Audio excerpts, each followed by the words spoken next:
Selamat sore kemudian kami dari kelompok PKI akan mempresentasikan mengenai materi PKI. Sebelum itu kami akan memperkenalkan diri kami masing-masing. Perkenalkan, nama saya Dewa Absalima. Perkenalkan, nama saya Gofin Absen 10. Perkenalkan, nama saya Ustaz Absen 22. Perkenalkan, nama saya Keti Absen 4. Perkenalkan, nama saya Luna Absen 29. Perkenalkan, nama saya Rafan Absen 34. Yang pertama, PKI. PKI adalah Partai Komunis Indonesia. PKI adalah sebuah partai politik yang ada di Hindia Belanda yang sekarang terlarang dan telah dibubarkan.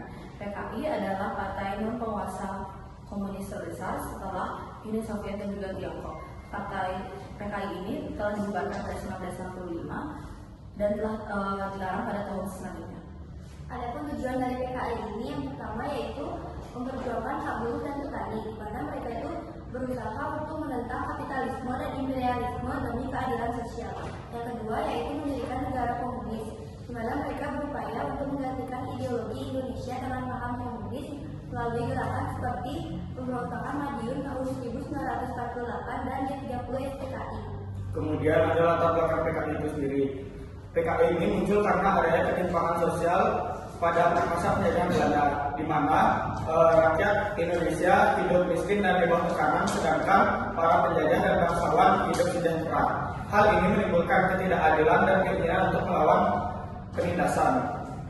Selain itu, ada pengaruh dari revolusi Bolshevik di Rusia pada tahun 1917 yang menyebabkan adanya ajaran baru yaitu komunisme tersebar di Indonesia yang menyajikan kesetaraan dan perlawanan terhadap kapitalisme. Segera ada prosesnya.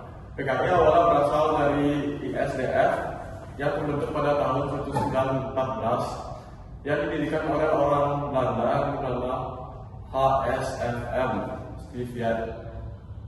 Ya, lalu berkembang di kalangan tentara dan juga buruh. Lalu ISDF resmi diubah menjadi PKI pada tahun 1920 untuk mengembangkan Partai Komunis di Indonesia. Selanjutnya ada pembubaran. PKI itu dibubarkan pada tanggal 12 Maret 1966 di mana oleh Intelijen suatu, di mana melalui keputusan Presiden nomor 1 tertanggal 3 Maret 1966 yang dikeluarkan berdasarkan surat perintah 11 Maret atau kita kenal sebagai Sumpah Samad oleh Soekarno. PKI itu dibubarkan karena mereka ketahuan terlibat dalam gerakan 30 September 1965 atau kita kenal sebagai G30 SPKI yang menewaskan 6 Jenderal TNI AD. Selain itu, ideologi komunisme yang dianut oleh Partai Komunis Indonesia bertentangan dengan ideologi Pancasila dan juga mengganggu stabilitas NKRI.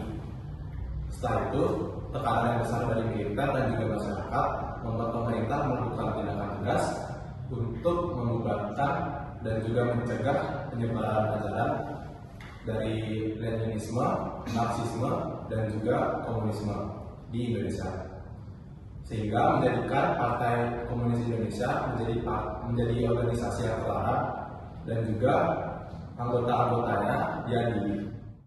Sekian presentasi dari kami tutup dengan kalimat. Om Santi Santi Santi.